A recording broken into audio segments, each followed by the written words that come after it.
अमुची विश्रांती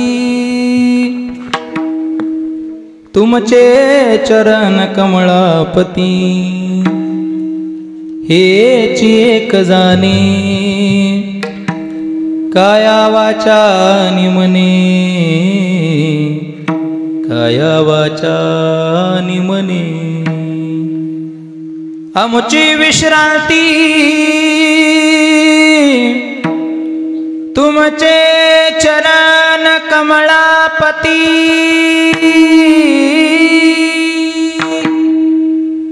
हेची एक जाणे काया वाचा आणि मने काया वाचा आणि मने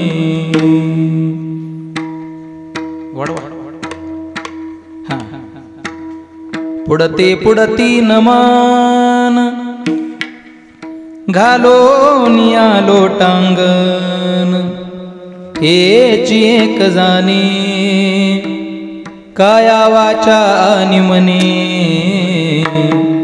काया वाचा आणि मने नीच जन लोका तळील पायरी सतुका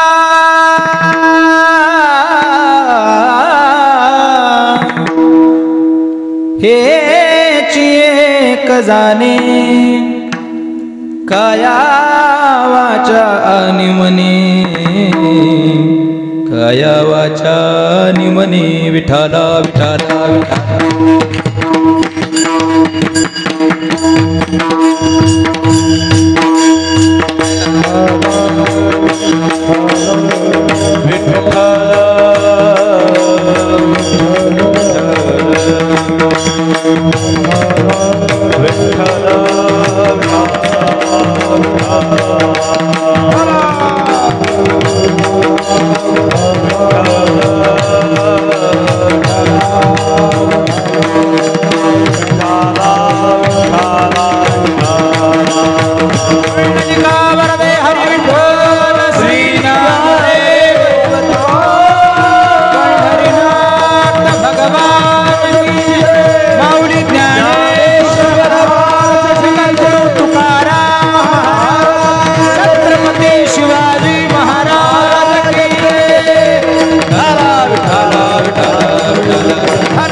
अलंकापुरी रम्य सिंहासनस्थं पदाम्बुज तेजस्फुरद्य प्रदेशं विदिन्द्रादिदेवे सदा स्तूयमानो समाधिस्थमूर्तिं भजे ज्ञानदेवं समचरण सरोजं सान्द्रनीला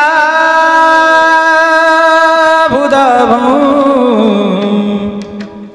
जगन्निहित पाण्यं मंडनं मंडना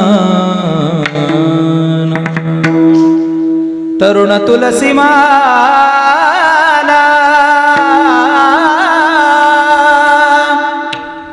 कंदरं कंदनेत्रं सदय धवलहासं विठ्ठलं चिन्तयामि विठ्ठलं चिन्तयामि पांडुरंगा करो प्रथमा पांडुरंगा करो प्रथमा पांडुरंगा करो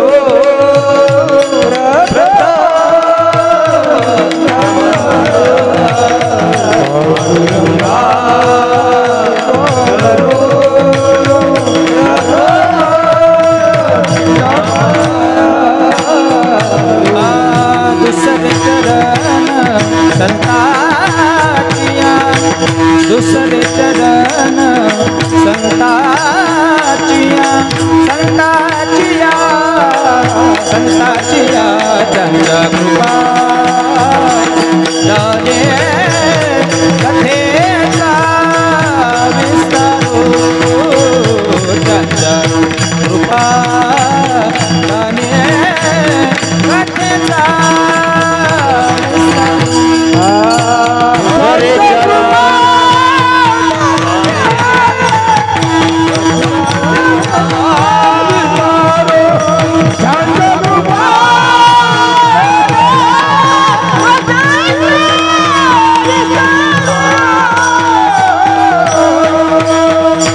पांडुरंगा करू प्रथम नमन, दुसरे चरण संताची त्यांच्या कृपादानी कथेचा विस्तारू. बाबाजी सद्गुरु दास तुका, हे असो दिठी जयावरी जळके, की हा पद्म करू माता पारुके, तो जीवची परी दुके महेशेशी. एवढे जे महिमेचे करणे, तेवाच्या बळे मानू मी कवने, का सूर्याची अंगा उठणे लागतसे, केवता कल्पतरुवने फुलोरा, कायसे निपाहुने क्षीरसागरा, कवने वासे कापुरा सुवासुदेव. चंदनाते कैचे चर्चावे, अमृताते केवुते राधावे, गगनावरी उगवावे घडे केवी. तैसे श्री गुरुचे महिमा, आकळिता के असे साधन, ते जाणून निमियान मन निवांत केले, ते जाणून निमियान मन निवांत केले. ओम नमो ज्ञानेश्वरा, ओम नमो ज्ञानेश्वरा,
ज्ञानेश्वरा करुणाकरा दयाळा, तुमचा अनुग्रह लादलो पावन झालो चराचरी.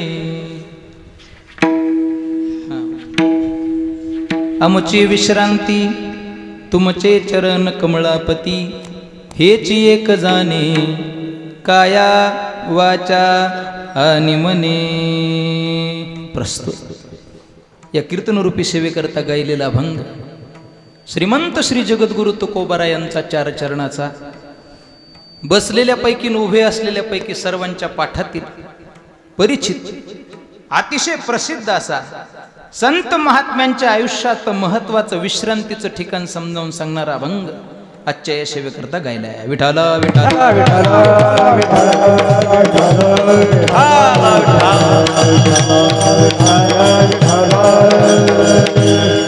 श्रीमंत श्री जगद्गुरु तुकोबारा या अभंगाच्या माध्यमातून तुम्हा सर्व मायबापांना संत मायबापाच्या आयुष्यातलं महत्वाचं विश्रांतीचं ठिकाण समजावून सांगतात. कदाचित या अभंगाच्या माध्यमातून भगवान परमात्म्याने जगद्गुरु तुकोबारांना प्रश्न विचारला असावा, महाराज सामान्य माणसाला ज्यावेळेस विश्रांतीची आवश्यकता पडते त्यावेळेस सामान्य माणसं विश्रांती घेण्याकरता कुठं जातात त्याचं ठिकाण त्याचा पत्ता मला माहिती आहे. देव म्हणून ज्या ज्या वेळेस मला विश्रांतीची आवश्यकता पडते त्यावेळेस मी विश्रांती घेण्याकरता कुठं जातो याचं ठिकाण याचा पत्ता तोही मला माहिती आहे. पण संत म्हणून ज्या ज्या वेळेस तुम्हाला विश्रांतीची आवश्यकता पडते त्यावेळेस तुम्ही विश्रांती घेण्याकरता नेमकं जाता कुठे याचा ठिकाण याचा पत्ता मला माहित नाही, त्याचं उत्तर द्या. जगद्गुरु तुकोबाराय देवाच्या या प्रश्नाला अभंगातून उत्तर देत आहेत. देवा, अरे ज्या ज्या वेळेस आम्हाला विश्रांतीची आवश्यकता पडते ना देवा, अरे त्या वेळेस आम्ही दुसरीकडे कोठेही जात नाहीत, आम्ही फक्त तुझ्या पायाचा आसरा करतो.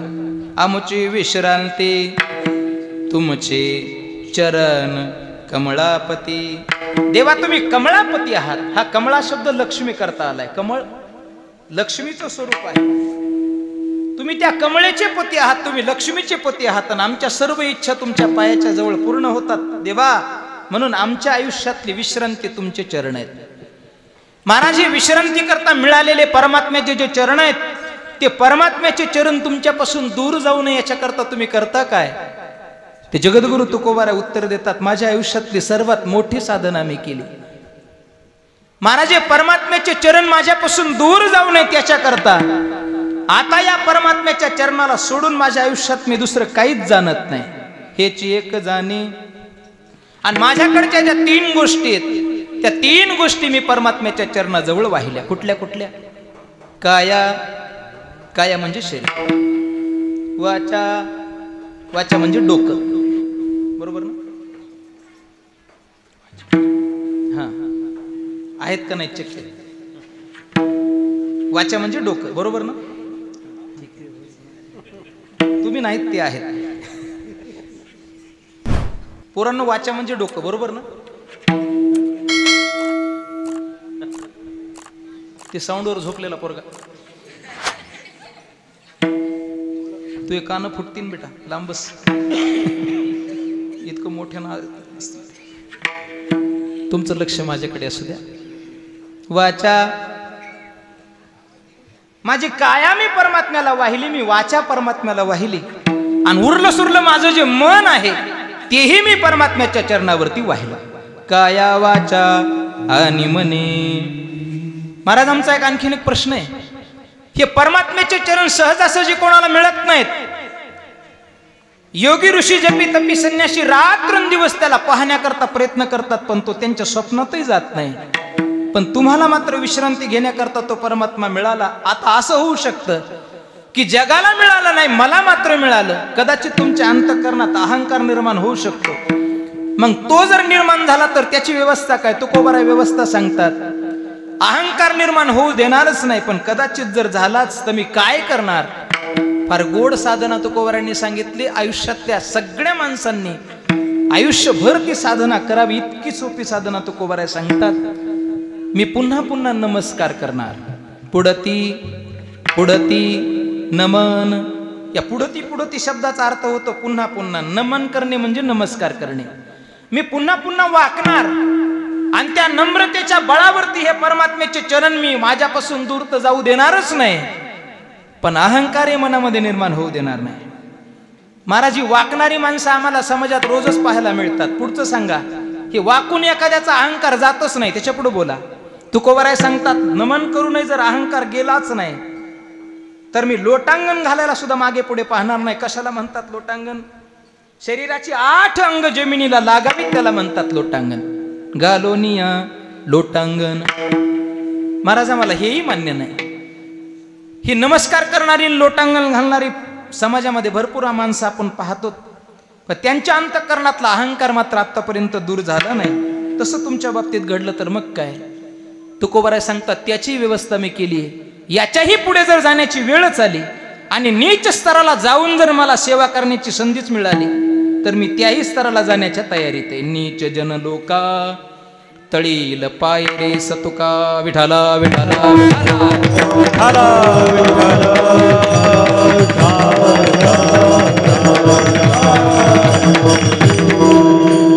मला वाटतं अभंगाचा अर्थ तुमच्या लक्षात आला असावा. आलाय ना बाबा? अभंगाचा अर्थ लक्षात आला का?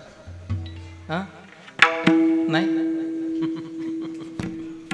मी शांतपणे आणि व्यवस्थित बोललो होतो. अभंगाचा अर्थ लक्षात आला का? तुम्ही काहीच बोलत नाही.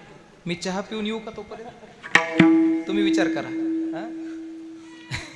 चला ठीक आहे. अभंगाचा शब्दशः अर्थ तुमच्या समोर ठेवला. सेवेला सुरुवात करण्या अगोदर अल्प असा परिहार देणे उचित. तो म्हणजे असा, थोरा मोठ्यांच्या पादस्पर्शाने पुनीत झालेली आपली ही कौसडी नगरी अंदर सालाबादाप्रमाणे अगदी कोरोनाचा 2 वर्षाचा काळ जर सोडला, झालंही असेल मला माहीत नाही, पण 2 वर्षाचा हा काळ जर सोडला तर अतिशय निष्ठेनं आणि भगवान परमात्म्याविषयी अंतःकरणात जी सद्बुद्धी आहे, जी प्रेमभावना आहे, ती प्रेमभावना जपत जवळपास गेली 27 वर्ष झालं. हे 27 पुष्प आहे. या मंडपात प्रवेश केल्याबरोबर मला असं वाटतच नव्हतं की मी कौसडीच्या धर्ममंडपात प्रवेश करतोय. धर्ममंडपामध्ये प्रवेश केल्याबरोबर माझ्या अंतःकरणात एकच भाव होता, मी कौसडीत प्रवेश करत नाही, मी कृष्णाच्या द्वारकेत प्रवेश करतोय. महाराज, इतका नजर लागेल एवढा सुंदर, इतका सुंदर महोत्सव तुम्ही या ठिकाणी साजरा करत आहात. व्यासपीठावरून ज्यांच्या नियोजनात हे सगळं चाललेलं अगोदर त्यांना मी व्यासपीठावरून शतशः नमन करतो. त्यांना धन्यवाद देतो की असेच उत्सव तुमच्या हातानं याही पुढे अतिशय सुंदररित्या साजरे होत जावत. या अखंड हरिनाम सप्ताहाच्या निमित्तानं श्रीमद भागवत कथेचं आयोजन, भागवत कथेचे प्रवक्ते आमचे हरिभक्तीपरायण 1008 आचार्य स्वामी शिवेंद्र चैतन्य महाराजांच्या श्रीमुखातून गेली 5 दिवस झालं तुम्ही कथेचं रसपान करत आहात. आणि आजचा हा 5व्या दिवसाचा सेवेचा योग भगवान परमात्म्याच्या इच्छेला अनुरूप, त्याची इच्छा समजून आज या जनाबाईच्या बालकाच्या वाट्याला या ठिकाणी आलेला आहे. गायनाची साथ देण्याकरता महाराष्ट्रातील प्रसिद्ध आणि थोर मंडळी सगळी माझ्या पाठीमागं उभी आहे. या सगळ्यांची नावं काय मला पाठ नाहीत, पण त्यांच्याकरता माझ्याकडे एकच प्रमाण आहे, एक एकाहुनी बळी रे. एकापेक्षा एक सरस असणारी आपापल्या क्षेत्रातली सगळी माणसं या ठिकाणी उभी आहेत. व्यासपीठावरून सगळ्यांना वंदन करतो. पखवाजाची साथ देण्याकरता अतिशय तरुण तडफदार महाराष्ट्रातील ख्यातनाम मृदंगवादक ध्वनी उपस्थित आहेत, त्यांना सुद्धा व्यासपीठावरून वंदन करतो. कीर्तन श्रवण करण्याकरता तुम्ही सुद्धा सर्व श्रोते मायबाप उपस्थित आहात.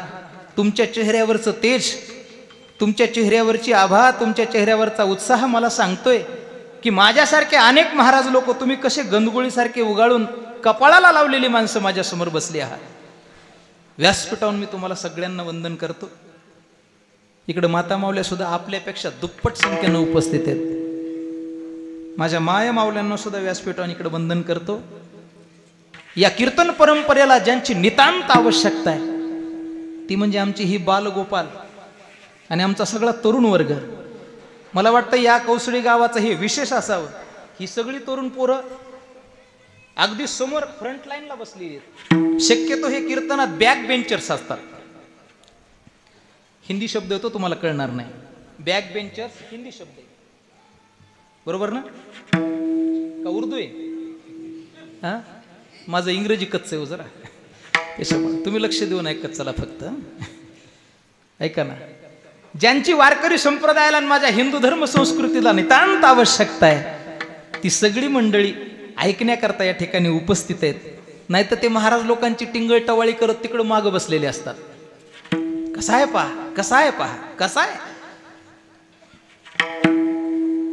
यांना धन्यवाद देत नाही, यांच्या मायबापांना जास्ती धन्यवाद देतो की तुम्ही यांची बुद्धीच त्या पद्धतीनं तयार केली आहे की कीर्तनात पुढे येऊन बसण्याची यांची वृत्ती व्हावी.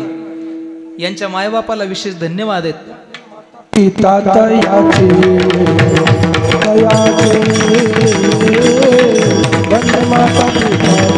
धन्य माता पिता दयाचे धन्य माता पिता दयाचे आपोलिया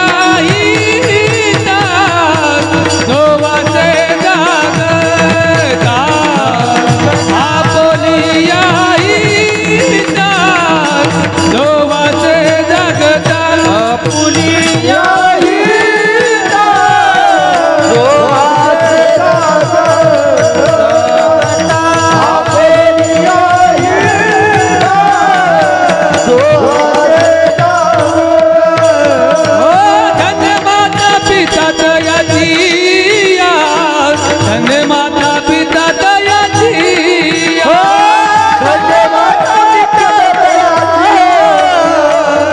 धन्य माता पिता दयाची धन्य माता पिता दयाची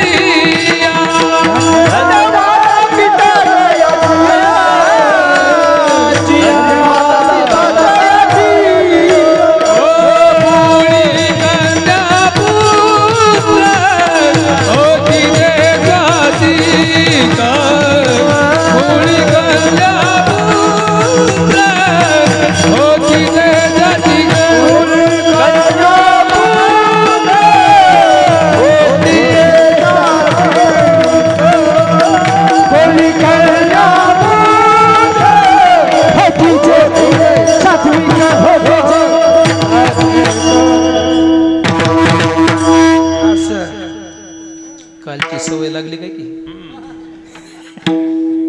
झटका धन्य माता पिता तयाची त्या सगळ्यांना धन्यवाद आहेत. बघा माझ्या घड्याळमध्ये बरोबर 9:53 झालेत. बरोबर सकाळी 4 वाजता कीर्तन मी सोडणारे. चालेल ना बा 4ला? हे पुढचे म्हणते ना आता तर टेन्शनच आलं. हे मागचे म्हणतील बरं झालं आपण उशीर आलो मागं बसायला मिळालं. मागच्या मागं जाता तरी येईल. पण पुढच्यानी निश्चिंत राहू नये, पुढच्यानी चिंता करू नये. अगदी वेळेत म्हणजे वेळेत. आपली शाळा जिल्हा परिषदची ती भरवतोय टायमात आणि अगदी सोडतो सुद्धा टायमात. 10 वाजलेत पहा. इथून अगदी 45 ते 1 तासाच्या आत 10:30 ते 11:45 पर्यंत आपल्याला सेवेला पूर्णविराम द्यायचा आहे. पण या पाऊण तासामध्ये 2 गोष्टीचं सहकार्य तुम्ही मला करा. ज्या ज्या वेळेस आम्ही सगळे भजन करू त्या त्यावेळेस छानपैकी हातानं टाळी वाजवा आणि मुखानं नामचिंतन करा. विठाला विठाला विठाला विठाला विठाला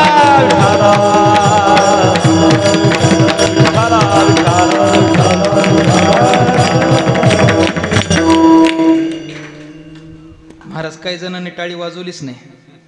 त्यांना वाटलं आपल्याला एवढ्या गर्दीत पाहतात तरी कोण. पण लक्षात घ्या तुम्ही आम्हाला जरी दिसत नसले तरी तो वर बसलाय आणि त्याला मंडपाच्या खालचंही दिसतं, त्याला सगळीकडलं दिसतं. या धर्म मंडपामध्ये बसल्या बसल्या तर तुम्ही जर ही टाळी नाही वाजवली, इथं बसल्या बसल्या तुम्ही जर ही टाळी नाही वाजवली तर लक्षात ठेवा पुढच्या जन्मी तुम्हाला टाळीच वाजवावं लागेल, पण ती रेल्वेतली. इथं कोणी रेल्वेचा प्रवास केलेला दिसत नाही. केलेला आहे हा. याच्यापेक्षा जरा मोठ्यानं वाजते पहा आणि पैसे द्यावे लागतात. मग ती टाळी वाजवण्यापेक्षा मला वाटतं इथलीच टाळी वाजवलेली बरी. विठाला विठाला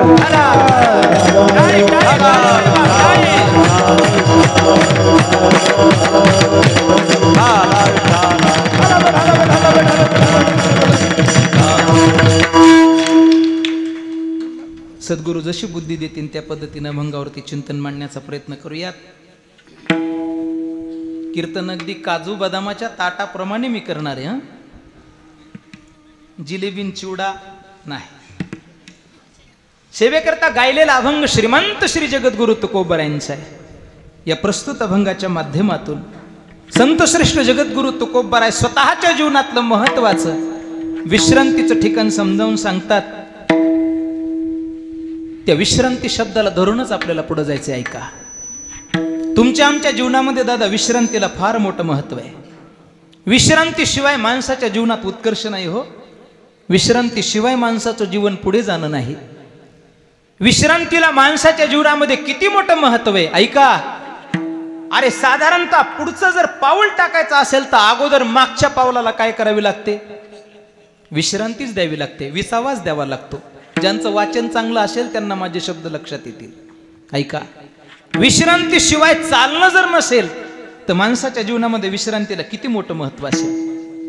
शास्त्रामध्ये या विश्रांतीचे मानवी आयुष्यानुसार 2 प्रकार केलेत. एक आहे शारीरिक विश्रांती आणि दुसरी आहे मानसिक विश्रांती. म्हणजे शरीरालाही विश्रांतीची आवश्यकता आहे आणि मनुष्याच्या मनालाही विश्रांतीची आवश्यकता आहे. विठाला विठाला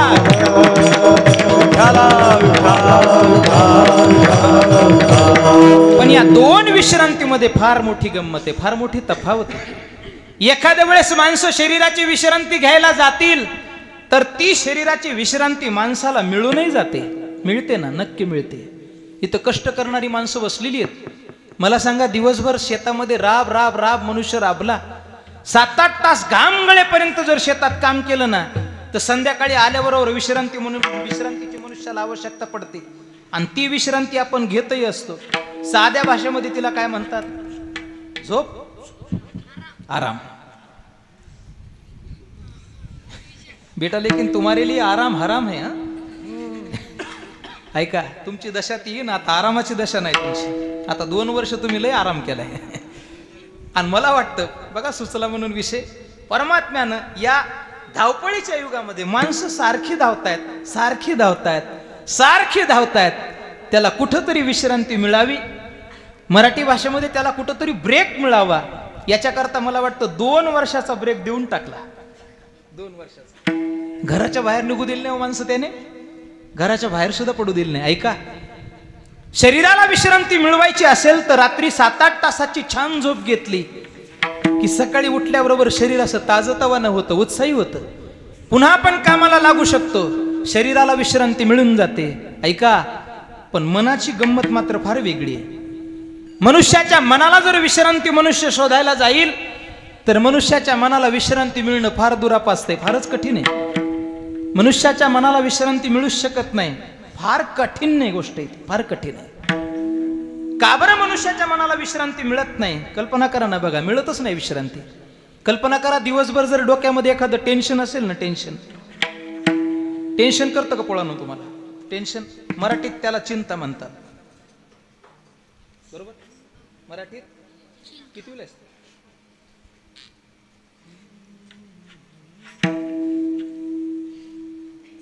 दिवसभर जर डोक्यामध्ये एखादं टेन्शन असेल तर रात्री तर झोप लागतच नाही हो. पण कशी बशी रात्री झोप लागलीच ना, तर सगळ्यांचा अनुभव आहे, सकाळी उठल्याबरोबर रात्रीचं टेन्शन परत सुरू होतं. झोप घेतल्यानंतर शरीराला विश्रांती मिळते, पण मनाचं काय? मनुष्याच्या मनाला विश्रांती मिळणं फार कठीण आहे. काही लोक विचारतील, महाराजा मनाला विश्रांती मग मिळते की नाही? सज्जन हो, मला तरी वाटतं मनुष्याच्या मनाला विश्रांती मिळत नाही. का बरं मनुष्याच्या मनाला विश्रांती मिळत नाही? याचं उत्तर मी शोधण्याचा प्रयत्न केला आणि त्याचं उत्तर मला सापडलं. ते मराठी वाङ्मयात नाही, थोडं हिंदी वाङ्मयात सापडलं. आमचे संत श्रेष्ठ कबीर महाराज याचं उत्तर देत आहेत. फार सुंदर दोहा आहे. शब्द तुम्हाला कळले तर धन्यवाद आहेत. फारच गोड शब्द, शांतपणे ऐका. मनुष्याच्या मनाला का विश्रांती मिळत नाही? माया मरीना मन मुआ मरी मरी गया शरीर. माया मरीना मन मुआ मरी मरी गया शरीर. आशा तृष्णा न मरी कह गए दास कबीर ने भैया, कह गए दास कबीर. या दोह्यामध्ये त्याचं उत्तर लपलंय. का बरं मनुष्याच्या मनाला विश्रांती मिळत नाही? ऐका, माया मरी न मनमुवा.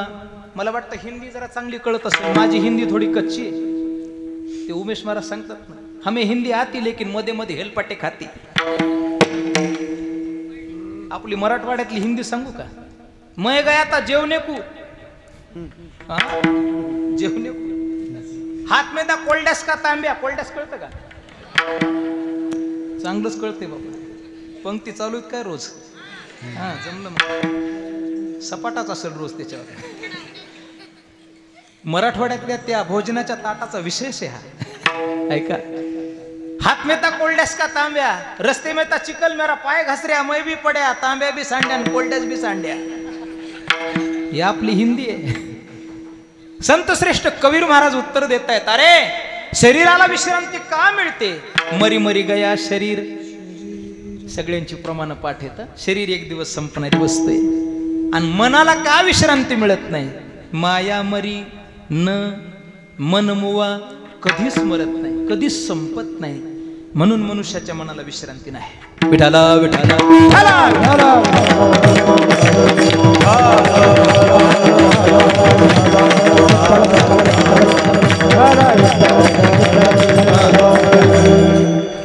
मला बसलेल्यांना विचारायचंय, मला सांगा मनुष्याच्या मनाला मग विश्रांती मिळतच नाही का? तर उत्तर आहे, मनुष्याच्या मनाला विश्रांती मिळते, पण त्याचं ठिकाण माहीत पाहिजे, पत्ता माहीत पाहिजे. अरे ज्या गावाला जायचं त्या गावाचं ठिकाण, त्या गावाचा रस्ता जर माहीत असेल तर मनुष्य वेळेत जाऊन पोहोचतो. पण ज्या गावाला जायचं ते गावच जर माहीत नसेल तर मला नाही वाटत तिथपर्यंत माणसं पोहोचतील. म्हणून मग मनुष्याच्या मनाला विश्रांती नक्कीच आहे. ठिकाण काय? तर शास्त्रकार 3 प्रकारचे ठिकाणं सांगतायत. ऐका, फार गोड श्लोक आला, हेही ऐकून पाहिलं पाहिजे. विठाला विठाला विठाला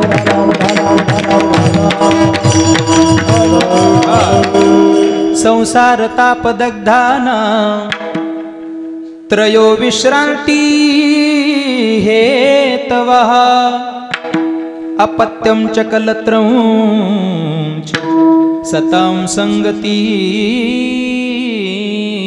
वच सतां संगती वच. संस्कृत कळत असेल तर या संस्कृत सुभाषितामध्ये 3 प्रकारची ठिकाणं सांगितली आहेत. सोपं करून सांगण्याकरताच मला या ठिकाणी बोलवलं. तुम्ही ऐका. पहिलं ठिकाण सांगतायत, अरे मनुष्याच्या मनाला विश्रांती कुठं? मनुष्याच्या उदरी जन्माला आलेली जी मुलं असतात त्या मुलाच्या ठिकाणी पहिली विश्रांती सांगितली. जी आपल्या घरात जन्माला आलेली लेकरं आहेत ना, बस तिथं मनुष्याच्या मनाला विश्रांती आहे. पण ती लेकरं कशी असावीत? ती कशी असून चालत नाहीत. मला वाटतं ती लेकरं कौसडीसारखी तरी कमीत कमी असावीत, ती कीर्तनात येणारी असावीत. ती लेकरं नेमकी कशी असावीत? अरे ती माझ्या छत्रपती शिवरायांसारखी असावीत. ती लेकरं नेमकी कशी असावीत? ती धर्मवीर संभाजी महाराजांसारखी असावीत. ती लेकरं नेमकी कशी असावीत? जगद्गुरु तुकोबारायांनी गाथ्यामध्ये ज्या लेकरांचं वर्णन केलं, अरे जी लेकरं भगवान परमात्म्याला सुद्धा आवडीची झाली तशी जर लेकरं उदरी जन्माला आली ना, मग अशीच महाराजांनी प्रमाण घेतलं बघा. घेऊ का डबल? तशी लेकरं हवीत. कशी लेकरं हवीत? कुळी कन्या पुत्र होती जे सात्विक, तयाचा हरिक वाटे देवा. किंवा त्याच्या पुढचं आहे आपल्या कामाचं आहे. त्याच्या पुढचं आहे. कशी लेकरं असावी? पुत्र व्हावा आईचा पुत्र व्हावा आईचा पुत्र व्हावा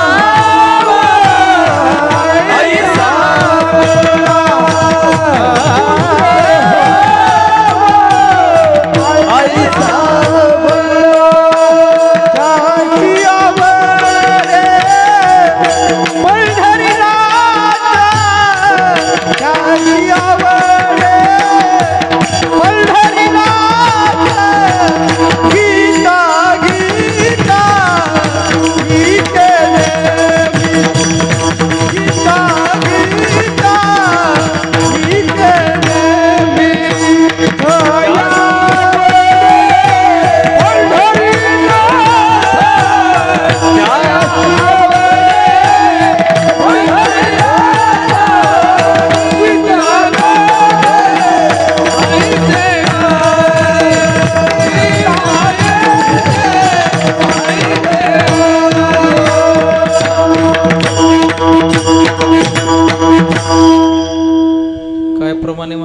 ऐसा पुत्र देई संत. हा, ऐसा पुत्र देई संता.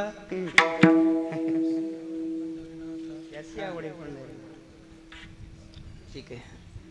किंवा आपण ज्या अभंगात होतो, महाराजांनी गोड प्रमाण कशी मुलं असावीत, त्यांना आटकेपार झेंडा लावावा अशी तरी लेकरं असावीत. कुळाचा उद्धार करणारी लेकरं असावीत. कशी लेकरं असावीत? सगळ्यांच्या पाठातले बघा. गीता भागवत फाडोनी टाकीती. कसं? हा,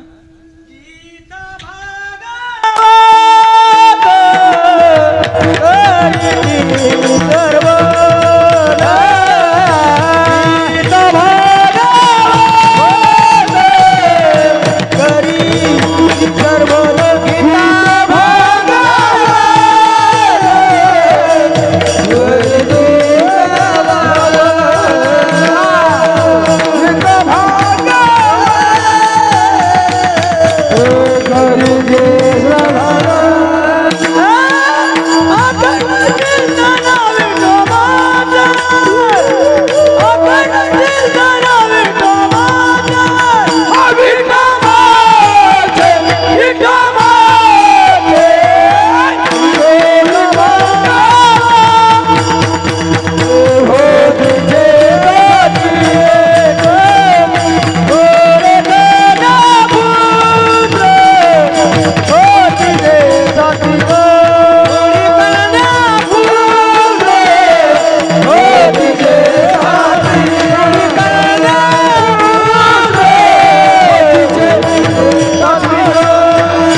चिंताच करण्याचं कारण नाही. गीता भागवत करीती श्रवण अखंड चिंतन सिनेमाचे. चुकायले आज जरा. अखंड चिंतन कोणाचे? विठोबाचे. कमीत कमी अशी तरी लेकरं जन्माला यावीत. अरे कबीर महाराजांच्या कुळामध्ये जो कमाल नावाचा मुलगा जन्माला आला, बस कमीत कमी तशी तरी लेकरं जन्माला यावीत.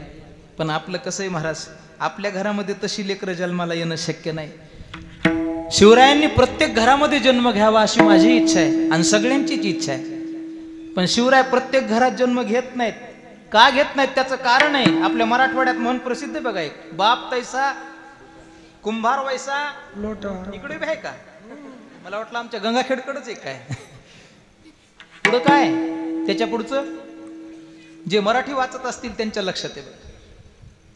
ज्यांना कोणाला ऐकायचे असेल ना, कीर्तनानंतर भेटा म्हणजे मी सांगतो तुम्हाला. ऐका, आपलं कसं आहे, आपल्या घरामध्ये छत्रपती जन्माला येऊ शकतात, पण त्याच्या अगोदर आपण कोण झालो पाहिजेत. ऐका, अरे अगोदर आपण शहाजी बनलो पाहिजेत ना, त्याच वेळेस छत्रपती आपल्या घरात जन्माला येऊ शकतात. आपल्या घरामध्ये धर्मवीर संभाजी महाराज जन्म घेऊ शकतात. ऐका, पण त्याच्या अगोदर आपण कोण बनलो पाहिजेत. त्याच्या अगोदर आपण छत्रपती शिवराय झालो पाहिजेत. आपल्या घरामध्ये कमालासारखा मुलगा जन्माला येईल. विठाला विठाला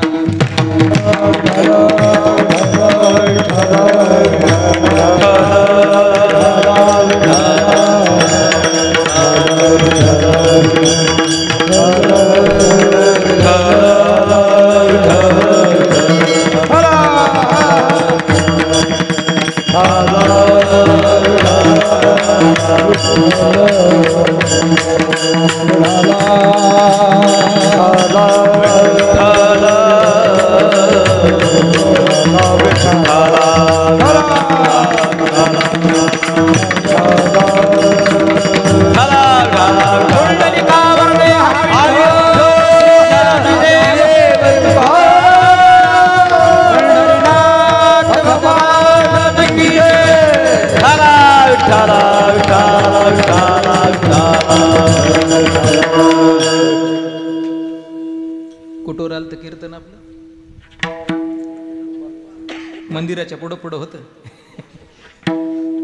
ऐका, कमालांसारखा मुलगा आपल्या घरामध्ये जन्म घेऊ शकतो, पण त्याच्या अगोदर आपण कबीर असलो पाहिजेत ना. आपण कबीर होत नाहीत, आपल्या घरात कमाल जन्माला येत नाहीत. आपण शहाजी होत नाहीत, आपल्या घरी छत्रपती जन्माला येत नाहीत. आपण शिवाजी बनत नाहीत, आपल्या घरी संभाजी महाराज जन्माला येत नाहीत. ऐका, मनुष्याच्या मनाला तिथं विश्रांती आहे, पुत्राच्या ठिकाणी, अपत्याच्या ठिकाणी. पण मुलं तशी पाहिजेत हो. पण आजकालचे लेकरं साहेब तशी नाहीत. बरोबर सांगितलं तुम्ही. आज तर मला वाटतं म्हणजे द्वारका नगरीत मगाशीच मी बोलून गेलो. पण फक्त शोभिवंत ज्या ज्या वस्तू होत्या त्यामध्ये काही कोटी ज्याचं मूल्य आहे असे काही हिरे लावायचे राहिले होते. आणि मला वाटतं साहेबांच्या आगमनानं या ठिकाणी तेही पूर्णत्वास आलेलं आहे. आपल्या जिल्ह्याचं लाडकं वैभव, लाडकं नेतृत्व आमचे खासदार साहेब या ठिकाणी उपस्थित आहेत. व्यासपीठावरून त्यांना सुद्धा मी वंदन करतो. त्यांच्या समवेत आलेली सगळी अनुभवी ज्येष्ठ श्रेष्ठ आणि प्रसिद्ध व्यक्तिमत्व सगळे आहेत, त्यांना सुद्धा व्यासपीठावरून वंदन करतो. ऐका, मनुष्याच्या मनाला अपत्याच्या ठिकाणी विश्रांती आहे, पण अपत्य तशी नाही. तो मला रोज 40 सांभाळावे लागतात म्हणून मला चांगला अनुभव आहे. चांगला अनुभव आहे. कल्पना करा, एका शिक्षकाचा वर्ग भरला होता आणि एका पोराच्या दप्तरातून फारच सुगंध सुटला होता. दुपारचे 3 वाजलेले, मधली सुट्टी होत आलेली होती आणि शिक्षकाला फार भूक लागली होती. सहज त्या गुरुजींनी त्या मुलाला विचारलं, बाळा अरे तुझ्या डब्यातून आज फारच सुगंध सुटलाय, काय आणलंस डब्यात? महाराज ते लेकरू एवढं उदार होतं, त्याने डबाच काढला आणि गुरुजीच्या हातात दिला. म्हणे तुम्हीच पहा ना. गुरुजीचं हृदयच भरून आलं. त्यांनी तो डबा उघडला. त्या डब्यामध्ये होती खानदेशी पुरणाची पोळी. तुम्ही म्हणाल इकडं का पुरणाच्या पोळ्या होत नाहीत का, तिकडला शब्द वापरतायत. ऐका, माझं अर्ध आयुष्य खानदेशात गेलं. त्याच्यामध्ये होती खानदेशी पुरणाची पोळी. खानदेशातल्या पुरणाच्या पोळीचं वैशिष्ट्य असे की मराठवाड्यामध्ये पुरण मध्ये शोधायला जावं लागतं माणसाला, तरी सापडत नाही. पण माझ्या मुक्ताबाईचे मांडे असे आहेत की ते भरून असतात आणि त्याची करण्याची पद्धतही वेगळी. इकडं ते तव्यावर होत नाहीत, फार मोठा माठ असतो आणि त्या माठावरती ते भाजले जातात आणि त्याची चव तिकडं जाऊन खाल्ल्याशिवाय नाही, इकडे येऊ शकत नाहीत. त्याच्यामध्ये होती खानदेशी पुरणाची पोळी, त्याच्यावरती असं साजूक साजूक तूप टाकलेलं होतं आणि त्याचा सुगंध सुटला होता. त्या गुरुजींनी विचारलं, बाळा आजच्या दिवस तुझा डबा मी खाल्ला तर चालेल का? ते पोरग एवढं उदार होतं, कदाचित कौसडीमधलं असावं. त्याने सांगितलं, गुरुजी मी तुमचा शिष्य आहे, खा ना, बिंदास्त खा, तुम्ही काहीच विचार करू नका. गुरुजींचे डोळे भरून आले, डोळे पुसले, मग बाळाला विचारलं, बाळा तुझा जर डबा मी खाल्ला तर तू घरी जाशील, मग तुझी आई विचारेल ना पूर्णाची पोळी खाल्ली का? तू म्हणशील नाही खाल्ली, काय उत्तर देशील? ते एवढं बिलिंदर होतं. त्याने सांगितलं, गुरुजी कशाला चिंता करताय, खा ना तुम्ही. माझ्या आईने जर विचारलं पूर्णाची पोळी खाल्लीस का, तर मी म्हणेल नाही खाल्ली. मग माझी आई विचारेल पूर्णाची पोळी तू नाही खाल्लीस तर मग पूर्णाची पोळी कुणी खाल्ली, तर मी सांगून देईन कुत्र्याने खाल्ली. खातो तुमचं लक्ष असेल तर. हे पोरं लय विचित्र हो, लय विचित्र बरं का साहेब. एका शिक्षकाचा वर्ग भरला होता आणि ती गणिताची शिक्षिका होती. आता तुम्हाला सगळ्यांना जवळून आहे ते, गणिताची शिक्षिका होती आणि सहज पोरांची बुद्धिमत्ता तपासण्याकरता तिनं पोरांना प्रश्न विचारला. म्हणजे सांगा ना, असं कल्पना करा की माझ्या हातामध्ये पारड कळतं ना, इकडून माईला ठेवतात आणि इकडून बापाला ठेवतात, बरोबर नाही? हा ठीक आहे, लक्ष आहे तुझं. कल्पना करा माझ्या हातामध्ये पारडे, एका पारड्यामध्ये 1 किलो गुलाबजाम आहेत आणि दुसऱ्या पारड्यामध्ये 1 किलो बुद्धिमत्ता आहे. काय घ्याल तुम्ही? शिक्षिकेचं अपेक्षित उत्तर काय होतं? 1 किलो बुद्धिमत्ता घ्यावी असं शिक्षिकेचं अपेक्षित उत्तर होतं. ऐका, कुणीच उत्तर द्यायला तयार नाही. पण शेवटच्या बेंचवरती एक पोरग बसलेलं होतं, मग अशी बोलून गेलं बघा. शेवटच्या बेंचवरती पोरं फार हुशार, सगळा वर्ग त्यांच्या ताब्यात असतो, बॅक बेंचर्स. त्याने हात वर केला, म्हणे मॅडम मी उत्तर देतो. सांग बाळा, माझ्या हातात पारडे, अशी कल्पना कर, एका पारड्यामध्ये 1 किलो गुलाबजाम आहेत आणि दुसऱ्या पारड्यामध्ये 1 किलो बुद्धिमत्ता आहे, काय घेशील तू? त्याने सांगितलं, मॅडम सहज उत्तर आहे, 1 किलो गुलाबजामच घेणार मी. मॅडम काय रागवायचं ते त्याच्यावरती रागवल्या. म्हणे मूर्खा, अरे जी कामाची वस्तू ती घ्यावी ना, बुद्धिमत्ता चांगली ना, जितका जास्त हुशार होशील तेवढा आई वडिलांचं नाव पुढे लौकिक करशील ना, बुद्धिमत्ताच घ्यायला पाहिजे. ते एवढं बिलिंदर होतं. त्याने सांगितलं, मॅडम म्हणे माझं जाऊ द्या, तुमचं सांगा. आता तुम्हाला प्रश्न विचारतो, सांगा म्हणे मॅडम, माझ्या हातात पारडे, एका पारड्यामध्ये 1 किलो गुलाबजाम आहेत, दुसऱ्या पारड्यामध्ये 1 किलो बुद्धिमत्ता आहे, तुम्ही काय घेणार? त्यावेळेस मॅडम म्हटल्या, सहज उत्तर आहे, अरे मी 1 किलो बुद्धिमत्ताच घेणार. ते पोरग म्हटलं, बरोबर आहे, ज्याच्याकडे जे नाही त्यानं ते घ्यावं. विठाला विठाला विठाला.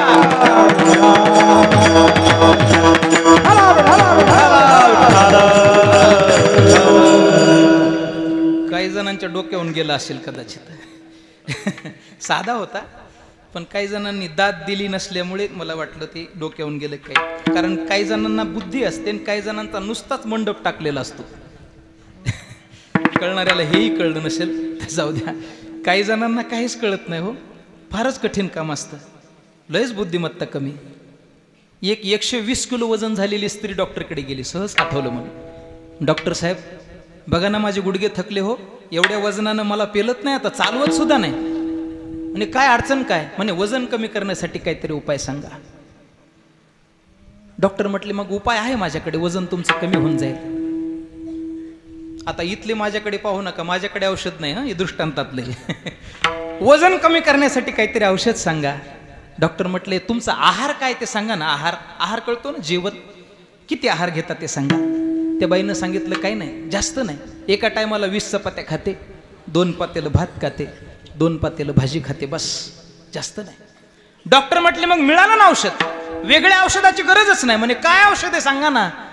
ते म्हणे, बाई तुमचं जर वजन तुम्हाला कमी करायचं असेल तर तुम्ही एकच काम करा, 20 चपात्याच्या ऐवजी फक्त 10 चपात्या खा, 2 पातेलं भाताच्या ऐवजी फक्त 1 पातेलं भात खा, आणि 2 पातेलं भाजीच्या ऐवजी फक्त 1 पातेलं भाजी खा, बस हेच औषध आहे तुम्हाला. त्या बाईनं विचारलं, हे औषध सकाळी घेऊ का संध्याकाळी घेऊ? विठाला विठाला विठाला विठाला. मुलाच्या ठिकाणी मनुष्याच्या मनाला विश्रांती आहे, पण मला नाही वाटत या कलियुगामध्ये विश्रांती तिथं मिळेल. कारण कलियुगाचं वारच लय वेगळे, लयच वार वेगळे. आमच्या संत श्रेष्ठ नाथ बाबांनी बरं का साहेब फार 400-500 वर्षापूर्वीच या कलियुगाचं वारं सांगून दिलं.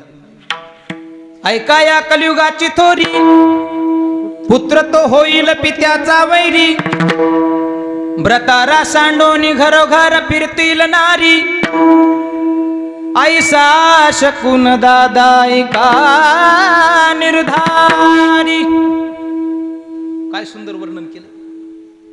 पृथ्वी माझी एक विपरीत घडेल, बहीण वावा दोघांचा विवाह लागेल.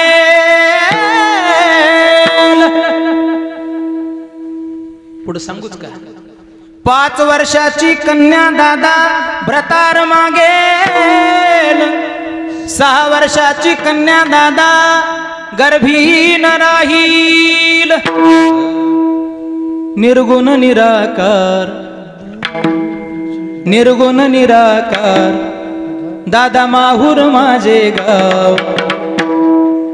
शकून शकून शकून शकून शकून सांगावया आली माई माझं नाव. शकून सांगावया आली माई माझं नाव. शकून सांगावया आले माई माझं नाव. शकून सांगावया आले माई माझं नाव. शकून सांगावया आली माई माझं नाव. शकून सांगावया आले माई माझं नाव. शकून सांगावया आली माई माझं नाव. शकून सांगावया आले माई माझं नाव. शकून शकून शकून शकून शकून सांगावया आली माई माझं नाव. शकून सांगावया आली माई माझं नाव. शकून सांगावया आले माई माझं नाव. शकून सांगावया आले माई माझं नाव.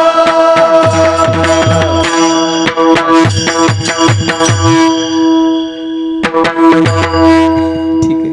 ऐका, या काळात तशी लेकरं जन्माला येणं शक्य नाही. एक ठिकाण बाद झालं, दुसरं ठिकाण. कलत्रम, कलत्र या शब्दाचा भागवतामध्ये अर्थ सांगितला नातेवाईक, नातं. नात्यामध्ये सुद्धा मनुष्याच्या मनाला विश्रांती आहे. पण ऐका दादा, त्या नात्यामध्ये एक गोष्ट मात्र फार प्रकर्षानं हवी आहे. त्या नात्यामध्ये हवं आहे प्रेम. प्रेमाशिवाय नाही. प्रेम जर नसेल ना तर नात्यात विश्रांती अजिबात नाही. अजिबात नाही. मग तुम्ही म्हणाल प्रेम तर असतंच ना, पण जगामध्ये प्रेमाचे 3 प्रकार करतात. एक आहे सामान्य प्रेम, दुसरे समंजस प्रेम आणि तिसरे समर्थ प्रेम. कशाला म्हणतात सामान्य प्रेम? अरे प्रेमाच्या नात्यामध्ये केवळ आणि केवळ स्वतःच्याच स्वार्थाचा विचार करणं, याला म्हणतात सामान्य प्रेम. समंजस शब्दाचा साधारण अर्थ तुम्हाला लक्षात आहे. समंजस प्रेम याला म्हणतात त्या प्रेमाच्या नात्यामध्ये पुढच्याच्याही सुखाचा तितकाच विचार आणि स्वतःच्याही सुखाचा तितकाच विचार, याला म्हणतात समंजस प्रेम. आणि जगाच्या पाठीवर फक्त एकच श्रेष्ठ प्रेम आहे, ते म्हणजे समर्थ प्रेम. समर्थ प्रेमाची व्याख्या शास्त्रकार सांगतायत, प्रेमाच्या नात्यामध्ये त्याग एवढा उच्च कोटीला गेलेला असतो की केवळ आणि केवळ पुढच्याच्याच सुखाचा विचार करणं, याला म्हणतात समर्थ प्रेम. मला तुम्हाला विचारायचे, सांगा ना, कुठल्या नात्यात समर्थ प्रेम उरले? कुठल्याच नात्यात नाही, शिल्लकच राहिलं नाही. मग नात्यामध्ये सुद्धा विश्रांती नाही. मग राहता राहिलं फक्त एकच ठिकाण आहे. कुठलं ठिकाण? आमचे महापुरुष सांगतात, विश्रांतीचा ठाव, विश्रांतीचा ठाव, विश्रांतीचा ठाव, विश्रांतीचा ठाव.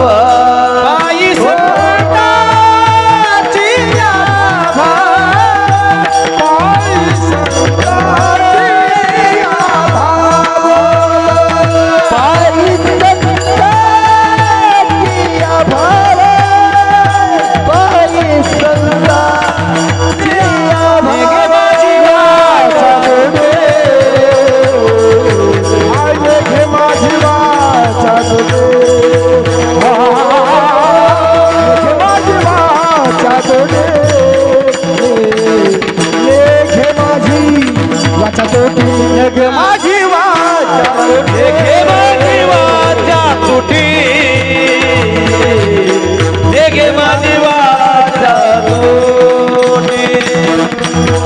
माझी वाचा तुटे गे माझी वाचा तुटे विश्रांतीचा ठाव पायी संताची अभाव. तुमच्या आमच्या मनाला जर विश्रांती हवी असेल तर त्याच्याकरता फक्त शास्त्रकार एकच ठिकाण सांगतात, ती म्हणजे संतांचे पाय. संतांच्या चरणाशिवाय तुम्हा आम्हाला विश्रांती नाही दादा. सगळ्यांच्या पाठातला आणखीन एक प्रमाण आहे बघा. विश्रांती घ्यायची आहे ना, मग कुठल्या नेमकं गावाला जायचं? विश्रांती गावया कल्पवरी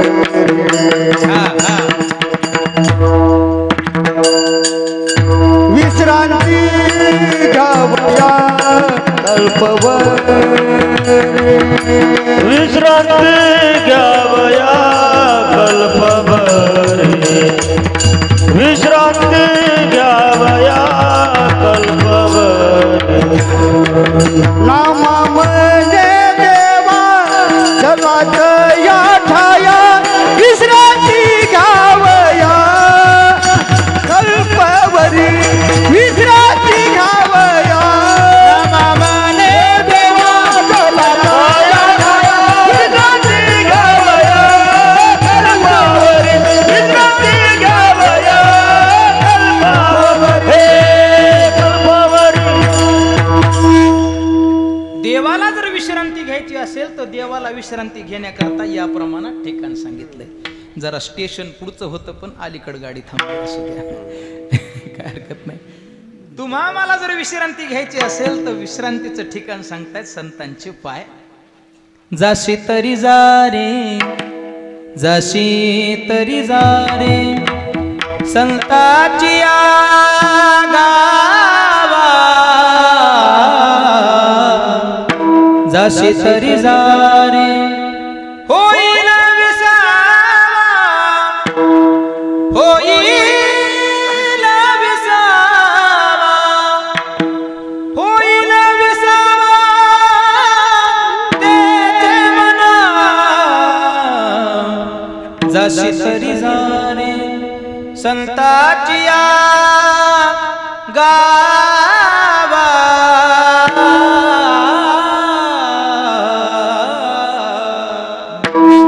संतांच्या गावाला जाण्यात मनुष्याच्या मनाला विश्रांती. ऐकताय ना मायबाप? ऐका.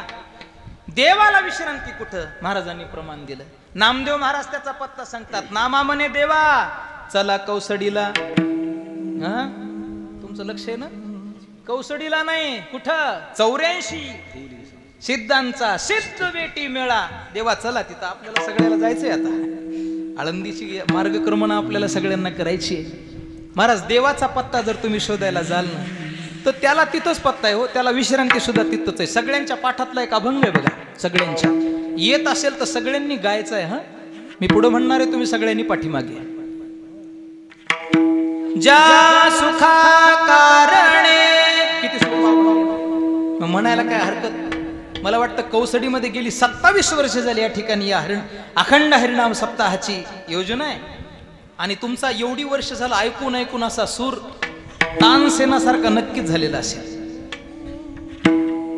त्या गुळाचे द्रोण पाहूनच माझ्या लक्षात आलं किती गोड माणसे त्या गावामध्ये. साहेब लाईनच लागली. इतका गोडवा या गावामध्ये. सगळे ना माझ्या पाठीमाग. ज्या सुखा कारणे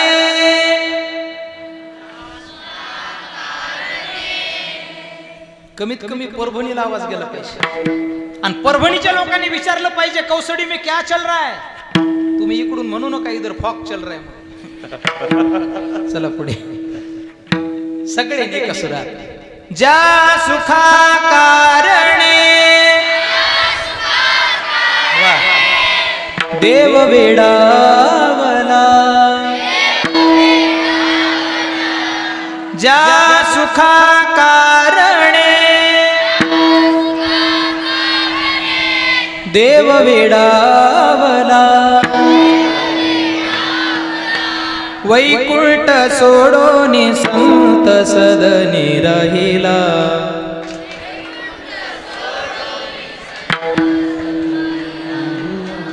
धन्य धन्य ते वैष्णव सदन.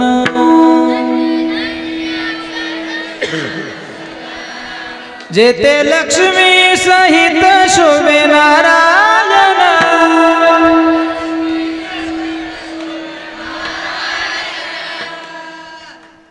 पंढरपूर वाटायला की नाही? काय दुमत आहे का याच्याशी? काहीच मत नाही. याच्यापेक्षा परमार्थ आणखीन कुठे? तुका म्हणे येते भजन प्रमाण. ज्याच्या जीवनात भजन आहे त्याला कुठलाच आत्मविश्वास कमी पडत नाही, कुठलंच काहीच कमी पडत नाही. फक्त भजन पाहिजे आणि तेही सुरात पाहिजे. काय माझ्या माता मावल्या सुरात गातात, नाही तर साहेब आपले आवाज कोंड कोंडण्या दाऱ्याना जेव लयच कठीण. त्याला म्हणावं लागतं अरे कवर कोंडून कोंडून धरतोस, होऊ दे ना मोकळाचा एकदा आता. ऐका ना, भगवान परमात्म्याला विश्रांतीची आवश्यकता पडली तर दादा तो संतांच्या पायाजवळच जातो. तुम्हा मला विश्रांतीची आवश्यकता पडली तर तुम्ही आम्ही सुद्धा संतांच्या पायाजवळच जातो. आता संतांना विचारूयात, माईबाप सांगा ना, संत म्हणून ज्या ज्या वेळेस तुम्हाला विश्रांतीची आवश्यकता पडते त्यावेळेस तुम्ही विश्रांती घेण्याकरता जाता कुठं? अभंगाचं पहिलं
एकदा. महाराजांचं वय किती आहे? 61 मध्ये एवढा जर आवाज असेल तर तारुण्यात काय आवाज असेल? म्हणजे आता हे म्हणायची वेळच नाही की आवाज म्हणायची वेळ. धन्यवाद तुकोबर आहे. आपल्या जीवनातलं विश्रांतीचं ठिकाण सांगतात. अमुची विश्रांती तुमचे चरण कमळापती. देवा तुम्ही कमळापती आहात, तुम्ही लक्ष्मीचे पती आहात आणि तो तुमच्या चरणावरती आमची महत्त्वाची विश्रांती आहे. इथे एक छोटासा साधा प्रश्न आहे. संत मायबापांना नातेवाईकात विश्रांती नाही, अपत्याच्या ठिकाणी विश्रांती नाही, मग संत मायबाप केवळ देवाच्याच चरणावरती विश्रांती का सांगतात? माझ्या गुरूंनी मला 11 कारणं शिकवलीत. 11 वाजवणार नाही सांगून, अगदी 2 कारणं सांगून पुढे जाणारे ऐका. पहिलं कारण, माणसाचं जीवन जोपर्यंत स्थिरतेला प्राप्त होत नाही ना तोपर्यंत माणसाच्या जीवनात विश्रांती नाही. स्थिरता नाही तोपर्यंत विश्रांती नाही. एखादा शिक्षक 400-500 किलोमीटर घरापासून दूर नोकरीला असावा. दिवाळी उन्हाळा गावाकडे त्याचं हेलपाटे चालू असतात आणि सरकार मायबापानं कृपा करावी, कायमची त्याची बदली घराच्या जवळच करून टाकावी. आता काय झालं, अस्थिरता प्राप्त झाली की नाही आयुष्यात. जोपर्यंत आयुष्य स्थिर होत नाही तोपर्यंत मनुष्याच्या मनाला विश्रांती नाही. आणि ही खरी स्थिरता मिळते कुठं? महापुरुष सांगतात, जगामध्ये फक्त एकच गोष्ट स्थिर आहे, एकच गोष्ट. कुठली? तुझं विन काही, तुझं विन काही स्थिर राहे ऐसे नाही, स्थिर राहे ऐसे नाही, कळणे बहुतारिती. या प्रमाणातून सिद्धता आहे. जगात सगळी अस्थिरता पसरलेली आहे. स्थिर फक्त परमात्म्याचे चरण आहेत आणि त्या परमात्म्याच्या चरणावरती खरी स्थिरता मिळते. म्हणून आमुची विश्रांती तुमचे चरण कमळापती. दुसरे एक कारण आहे, ऐका. काय कारण आहे? विठाला विठाला विठाला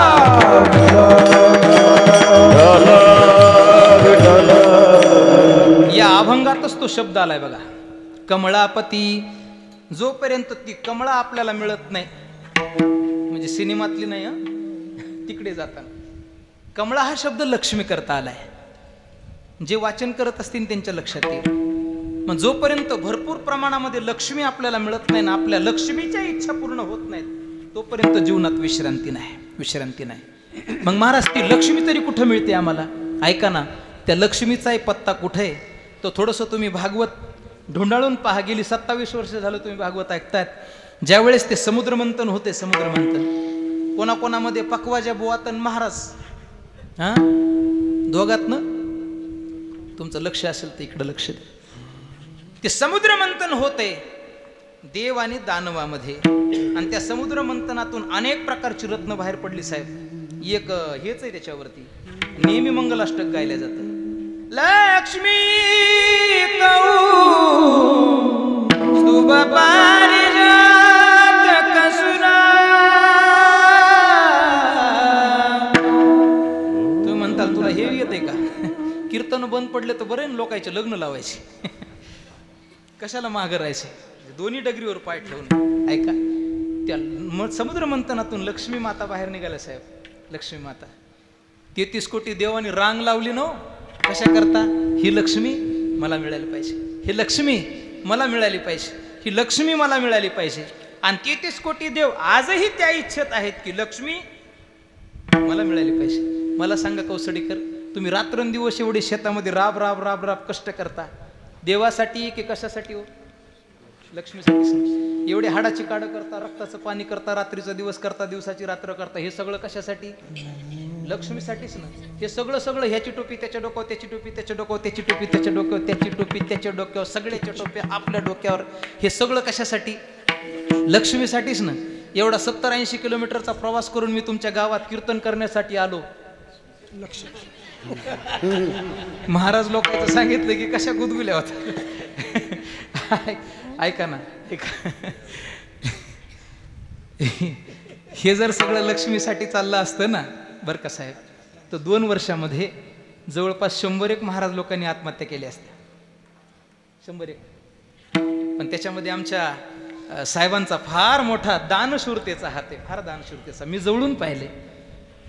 ज्या ज्या गरजू आणि ज्याला खऱ्या अर्थानं गरज आहे, साहेबांनी वेळोवेळी त्याला अन्नधान्याच्या स्वरूपात असेल, पैशांच्या स्वरूपात असेल किंवा स्वतः जाऊन असेल, सगळ्या प्रकारची मदत साहेबांना पुरवली. मी जवळून पाहिले. अशी माणसं जगावेगळी असतात, फार जगावेगळी असतात. आणि त्यांचं लक्ष सगळीकडे असतं, सगळीकडे लक्ष असतं त्यांचं. ऐका ना, मी सांगतोय विषय तुम्हाला. त्या लक्ष्मीची अपेक्षा सगळी करतात, पण त्या लक्ष्मीनं सगळ्या देवांना डावललं आणि फक्त 3च देव पाहिले तिनं. पहिल्या क्रमांकाला बसले होते साहेब ब्रह्मदेव. ते दाढी पांढरी बघितली लक्ष्मी माता विचार करतात, मी तर तरुण आहे आणि हा पांढरी दाढी असलेला पती मला शोभून दिसणार नाही, डावललं.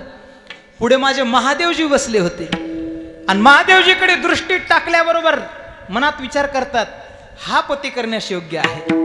पण पुन्हा ज्या वेळेस निरखून बघितलं, सगळ्या शक्तीचा विचार केला, सर्व गुण संपन्न आहेत, सर्व देवांचे आदिदेव आहेत, महादेव आहेत, आयुष्य भरपूर, विद्या भरपूर, बलही भरपूर, सगळ्या जगाचा नाश करू शकतात. पण ज्या वेळेस ते शरीर बघितलं, आता माझ्या महादेवाची अवस्थाच तशी आहे. अंगाला काय लावतात? भस्म लावतात. माझ्या लक्ष्मी मातेनं विचार कदाचित केला असावा, विनोद बरं का, हा विचार केला असावा की हे बाबा तर अंगाला लावतात भस्म, आणि कधी कधी माझ्या जर मुखाला मला काही लावण्याची इच्छा झाली तर हे म्हणतील, बाई मी लावतो भस्म, तूही लाव. मला ते फुफुडा वगैरे फिरून लावली वगैरे काही लावता येणार नाही. फिरून लावलीस ना? हा बरोबर पाठ रे तुला. हरिपाठामध्ये किती अभंग आहेत? हरिपाठात किती अभंग आहेत?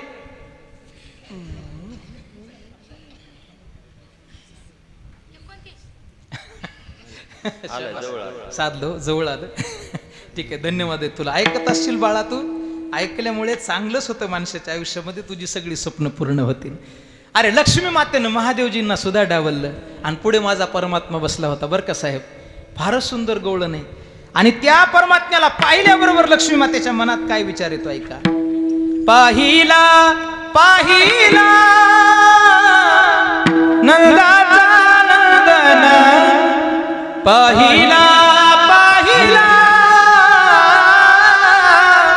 नंदाचा नंदन, तेनवे दिल मन, तेनवे दिल मन, तेनवे दिल मन, तेनवे दिल मन, मन तेनवे दिल मन.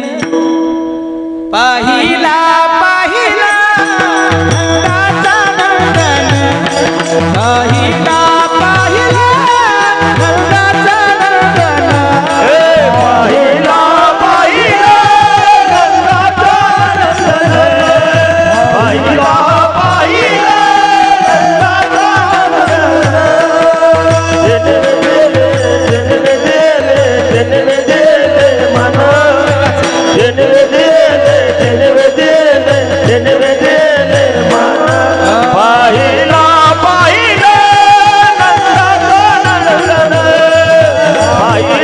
पाहिला नंदाचा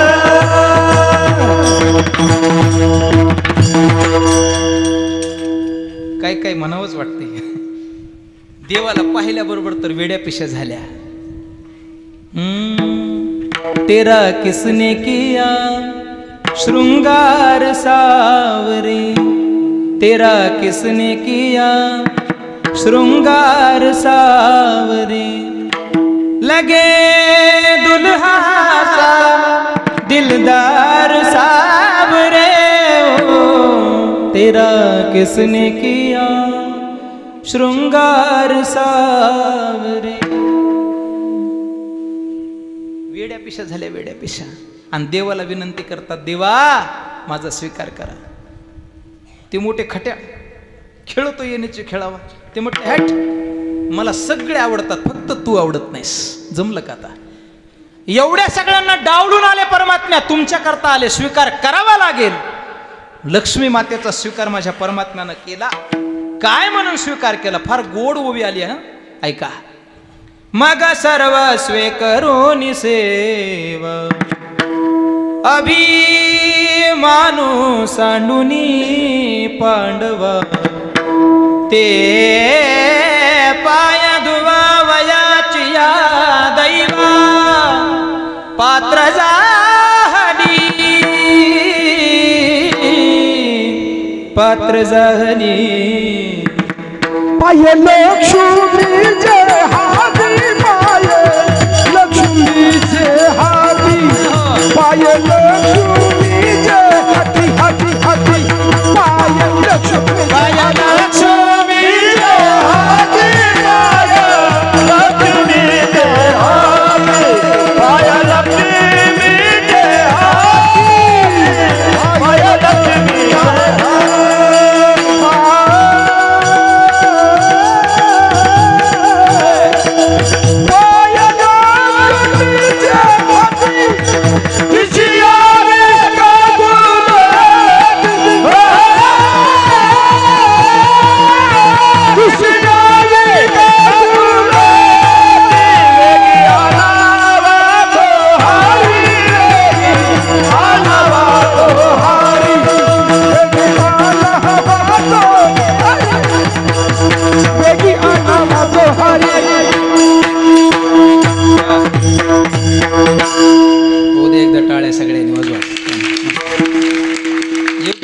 वेळेला दिली पाहिजे, दिल्या गेली पाहिजे.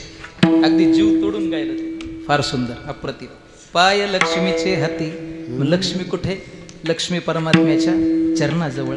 मग ती जर तिथं असेल आणि आपण तिथं गेलो तर ती आपल्याला भेटणार नाही का? नक्कीच. म्हणून अमुचे विश्रांती तुमचे चरण कमळापती.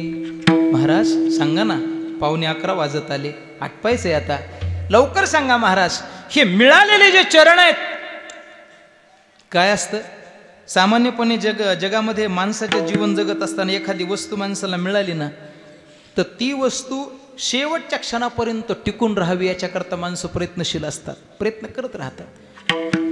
धार्मिक क्षेत्रात ती असतील, सामाजिक क्षेत्रात ती असतील, राजकीय क्षेत्रात ते असतील, कुठले असतील, ते प्रयत्न करत राहतात.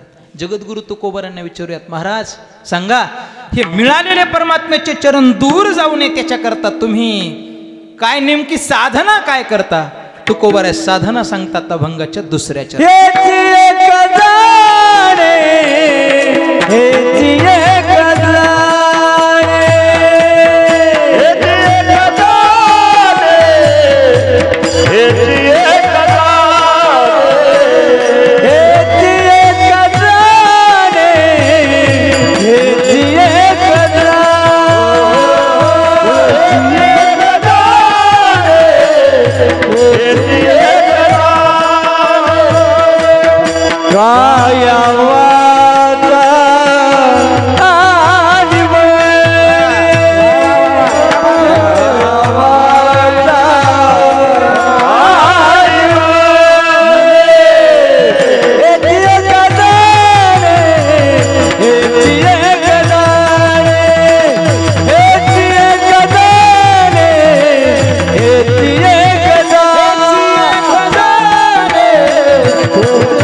हेच एक जाणे काया वाचा आणि मने. परमात्म्याच्या चरणाला सोडून आता इथून पुढे काहीच जाणायचं माझ्या आयुष्यात शिल्लक राहिलं नाही. ही जगातली सर्वात मोठी साधना जगद्गुरु तुकोबाराय सांगतात, सगळी साधना. मला असं वाटतं की तुकोबारायांची ती अवस्था बनली असावी. काही लोक जगद्गुरु तुकोबारायांकडे जातात आणि भूगोलाची माहिती घेण्याचा प्रयत्न करतात. महाराज हे आम्हाला जरा दिशांची नावं सांगा ना. विचार, महाराज या दिशेला काय म्हणतात? तुकोबारायांचं उत्तर असावं हरी. महाराज या दिशेला काय म्हणतात? तुकोबारायांचं उत्तर असावं हरी. या समोरच्या दिशेला काय म्हणतात? हरी.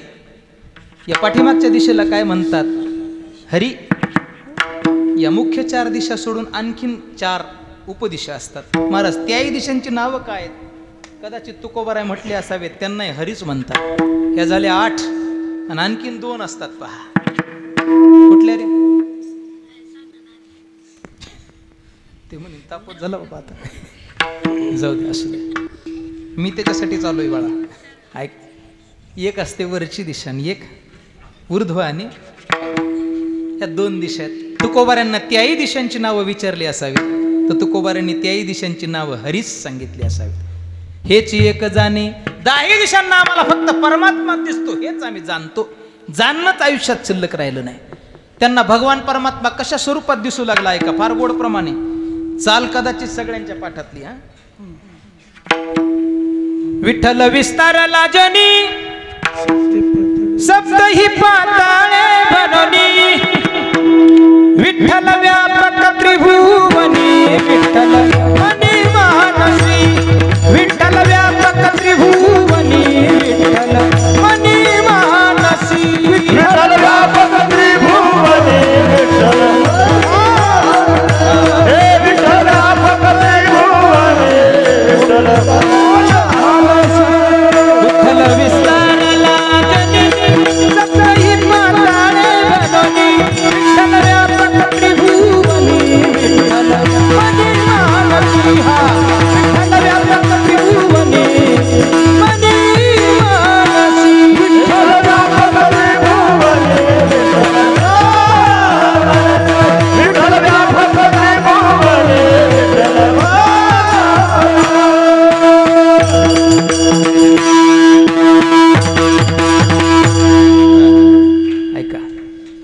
सगळीकडे परमात्मा दिसतो, जाणणं आता शिल्लक राहिलं नाही त्याच्यामुळं. आणि आपल्या आयुष्यातही बरं कसं आहे तसंच व्हावं.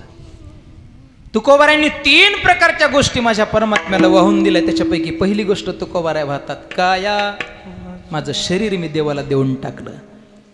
आपणही आपला देह परमात्म्याला दिला पाहिजे. तुम्ही म्हणाल मग तुमच्या मागच इटल इटल करत हिंडायचं का, बाकीच्या कामं द्यायचे का सोडून?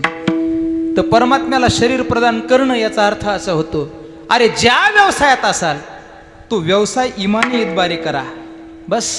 वेगळा परमार्थ करण्याची गरज नाही हो. मराठीत म्हणच आहे, वर्क इज वर्कशिप.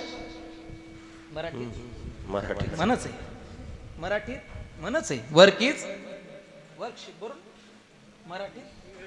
हा ठीक. चला असू द्या, म्हणजे जागेत आणखी ना. ऐका ना, कर्म हीच पूजा आहे. आमच्या संत मायबापांनी सुद्धा तेच केलं ना. फक्त प्रमाण सांगतो चुटचुट. ऐका काय केलं. आपला व्यवसाय नाही सोडला, नाही सोडला. कांदा मुळा भाजी, हे कांदा मुळा भाजी, कांदा मुळा भाजी, कांदा मुळा भाजी, अवघी विठाई माझी, अवघी विठाई माझी, अवघी विठाई माझी, अवघी विठाई माझी. संत श्रेष्ठ सावता महाराजांनी आपला व्यवसाय सोडला? अजिबात नाही सोडला. पंढरपुराला त्यांच्याकडे यावं लागलं दर्शन देण्याकरता. काम सोडण्याची आवश्यकता नाही.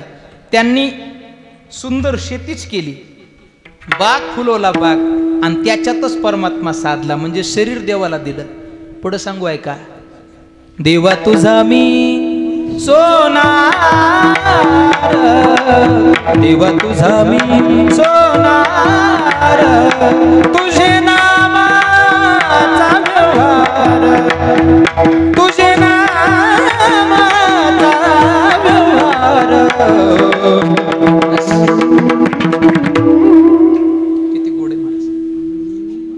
नरहरी महाराजांनी आपला व्यवसाय नाही सोडला. आणखीन सांगू. आम्ही बारीक बारीक बारीक बारीक बारीक हजामत करू बारीक, हे हजामत करू बारीक. सोडला व्यवसाय. हा सगळं सगळं पाठ आहे हो. ऐका ना, ते कोणी असतील तर आणखीन लागलं असेल त्यांना मस्त. वा छान. तेर गावी आहे भक्तीचा हा रंग, तेर गावी आहे भक्तीचा हा रंग, गोरोबाच्या चिखलामध्ये नाचे पांडुरंग, गोरोबाच्या चिखलामध्ये नाचे पांडुरंग. म्हणजे आपला व्यवसाय सोडण्याची आवश्यकता नाही. काया देऊ शकतात देवाला.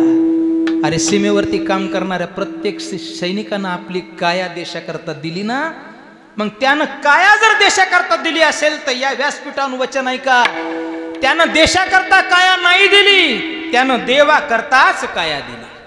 त्याच्यासाठी त्याचा देव कोण असतो माहिती का? त्या प्रत्येक सीमेवरती काम करणाऱ्या प्रत्येक सैनिकासाठी त्याचा देव म्हणजे त्याचा देशच असतो. दुसरं काय.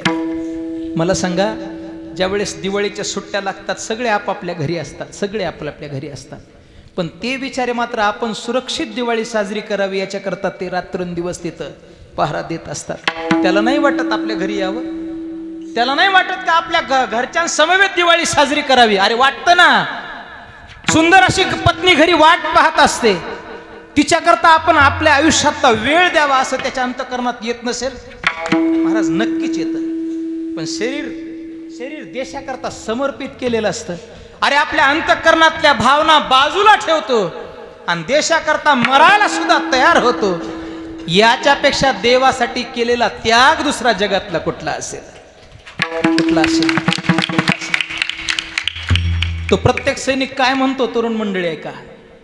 है गुजरने वाली हवा जरा मेरा इतना काम करेगी क्या, मेरे गाँव जा मेरे दोस्त को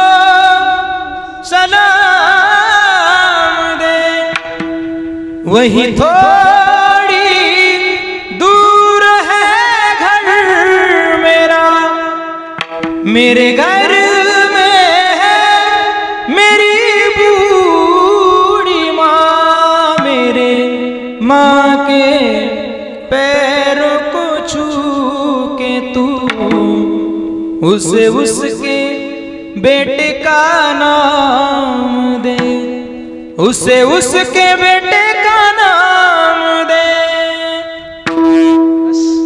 त्यानं सुद्धा काय केलं महाराज? अरे आपलं शरीर देशाकरता खर्ची घातलं ना, मग आपलं शरीर देशाकरता तुम्ही जर खर्ची घालत असाल तर ते कार्य देवाचंच आहे, नक्कीच देवाचं आहे. काया तुकोबारा सांगतात, माझी वाचा सुद्धा दिली ना, वाचा वाहिली अनंता.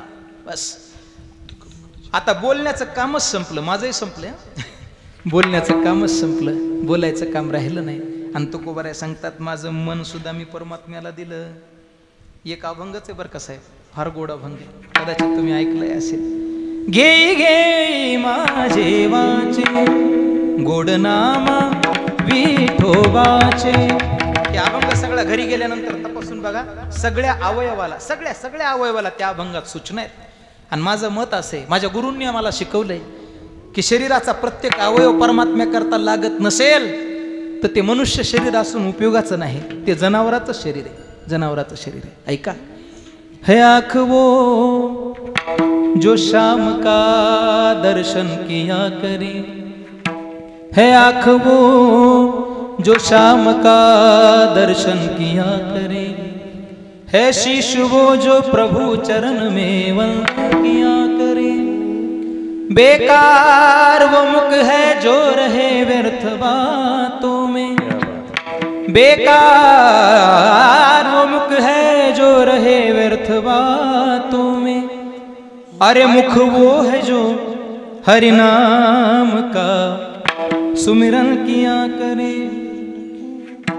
हीरे मोती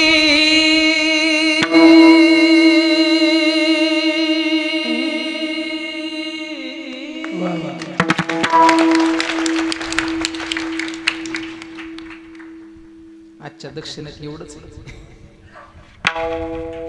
बरं म्हणतोच, आता पुरच करतो. हीरे मोती से नहीं शोभा है हाथ की, है हाथ वो जो भगवान का पूजन किया करे, मरकर भी अमर नाम उस जीव का जग में है, प्रभु प्रेम में बलिदान जो जीवन किया करे. न न न न न न पाहिजे ना सोबत, पाहिजे सोबत. असं आपल्याला एवढं अपेक्षित आहे, बस झाला. सगळं शरीर देवाकरता ज्यानं वाहिलं त्याचा परमार्थ सफल झाला. समाजातल्या दीन दुर्बळ लोकांना ज्यानं सहकार्य केलं, अरे त्याचा परमार्थ सफल झाला. माझे दादा, माझे गुरु नेहमी सांगत असतात, आपण गेल्यानंतर आपल्यासाठी जिल्हा नाही रडला, हरकत नाही, हरकत नाही हो, पण माणसानं एवढं सुंदर जीवन जगावं, एवढं सुंदर जीवन जगावं की कमीत कमी आपल्यासाठी आपण गेल्यानंतर आपला तालुका तरी रडला पाहिजे. जाऊ द्या, तालुक्याचं तरी माप जरा जास्त झालं, आणखीन कमी करतो.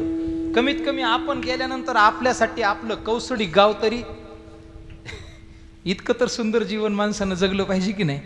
ऐका ना, काय काय याच्यापेक्षाही दरिद्री जीवन लोक जगतात.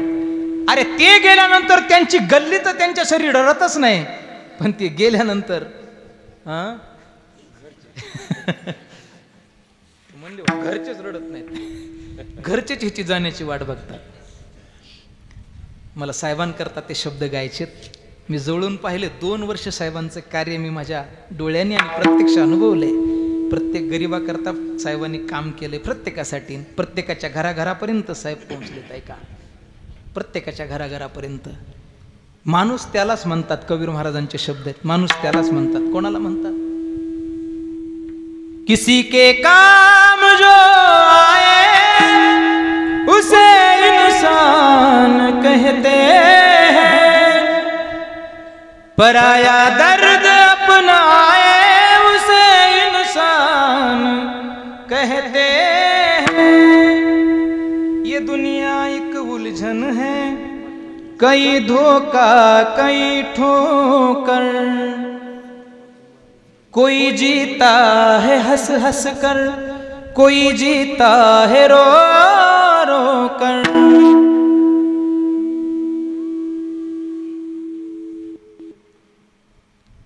हंस हंस के संभल जाए उसे इंसान कहते हैं। या पद्धतीने जीवन जगा हेची एक जाणी, काया वाचा आणि मने। महाराज झाले माझं कीर्तन। हे सगळं टिकवण्याकरता अहंकार निर्माण होऊ नये याच्याकरता काय करणार तुकोबाराय सांगतात, पुढते नमन घालोनिया लोटांगण। महाराज लोटांगण घालून जमलं नाही तर मग नीच जन लोका कडेल पायरी सतुका। ज्ञानेश्वर माऊली महाराज ज्ञानेश्वर माऊली, ज्ञानेश्वर माऊली, महाराज ज्ञानेश्वर माऊली, ज्ञानेश्वर माऊली।